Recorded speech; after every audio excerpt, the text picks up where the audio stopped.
We are here today with my close friend and partner, Matt Heinle. Matt is president at BMD, and he just returned from a humanitarian effort in Ukraine. And so we're here to talk today about his experience, what motivated him, and what we can do to help out with the Ukrainian crisis. What was it about the Ukrainian crisis that motivated you to take action? Action so drastic that you went to Poland to assist the Ukrainians? I was just tired of watching it on the news to see millions of refugees being stripped from their homes, men, grandparents. People knew, particularly during World War II, what was happening in Italy, Russia, Germany. How did those generations let that happen? This is happening again. It's 2022. We're watching this in high definition video. I said, I'm done being mad about it.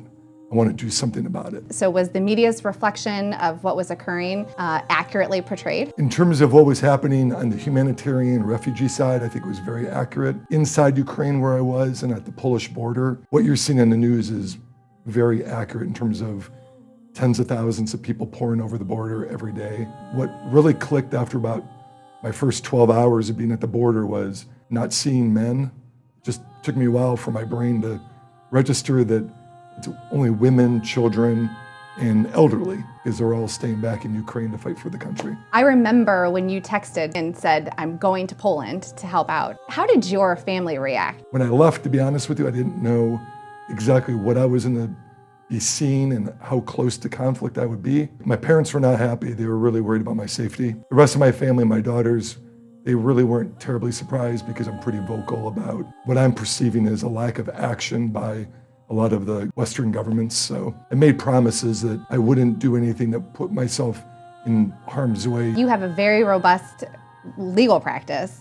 How did you explain to your clients that you were going to be out of pocket? Well, I made the decision to leave on a Sunday night, and I was gone Thursday morning. On that Tuesday, Wednesday, I reached out to my key clients. I let them know who the point of contact at BMD was. And were clients supportive of what you were doing? Oh yeah, many clients, gave me the attaboy. Who are you going to volunteer with? How can we donate money? So it was really, really nice to see the clients step up. So speaking of who did you volunteer with, who did you volunteer with? World Central Kitchen was one that I registered with, which is a US-based NGO that really feeds people in hotspots. And then I registered with a Catholic church in Warsaw, and then two other local charities that were like branches of Polish and Ukrainian Red Cross. How long were you in Poland? I was on the ground for 5 days, and I spent 3 days at the border, right at the Polish-Ukrainian border and inside Ukraine, and then 2 days volunteering in Warsaw. The border is about 5 hours south of Warsaw. How long were you at the border assisting people? 12 to 14 hours a day. I mean, they're processing refugees 24/7. And so there were 2 shifts at most of the volunteer sites. What's the one experience that you'd like to share with us today that was really meaningful and impacted you? I've spent the first day and a half on the Polish side, just helping serve food, prepare food, deliver food and supplies right inside the Polish border. A couple of times I then went into Ukraine, and even though it's just over the border, it's night and day over there. It's thousands of Ukrainians in the queue. It feels much more desperate on the Ukraine side. The bombings weren't right there, but there were bombings just less than 10 miles away when I was there. The Ukrainians are literally walking to the border. We spoke to Ukrainians through interpreters that literally had walked 600 miles. One of the things I did was I stocked a women's tent, then another tent, which was only child supplies, primarily diapers and formula. It was amazing to see the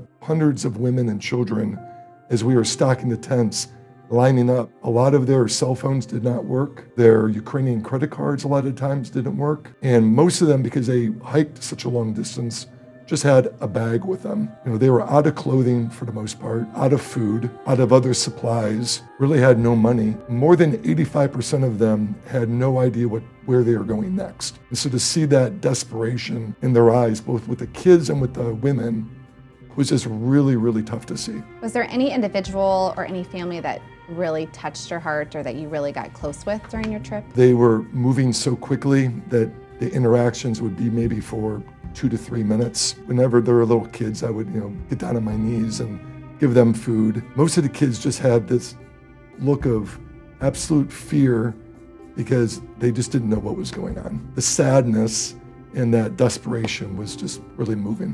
What was surprising about your trip? If the Polish people weren't so welcoming, the plight in Ukraine would be even worse than it is today. The Polish people opened up their doors. They're housing right now about 2.5 million. And I saw Ukrainian flags all throughout the country. Obviously, they speak different languages. And so a lot of the Polish people would have signs in their yards in Ukrainian. And just to see that outpouring of support, to me, was the most incredible thing that I witnessed.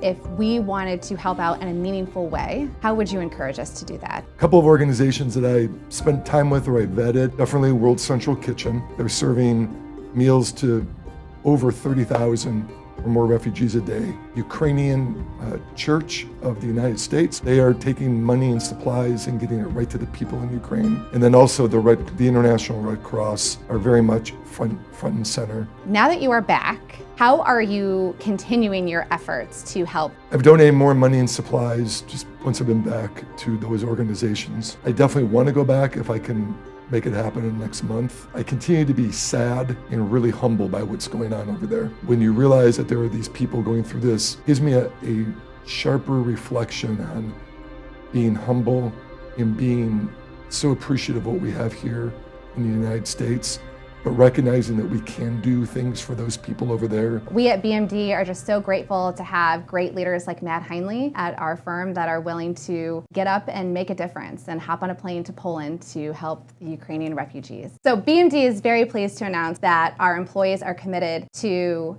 furthering the efforts by giving back, and the BMD Foundation is matching those donations. Which is tremendous, so thank you.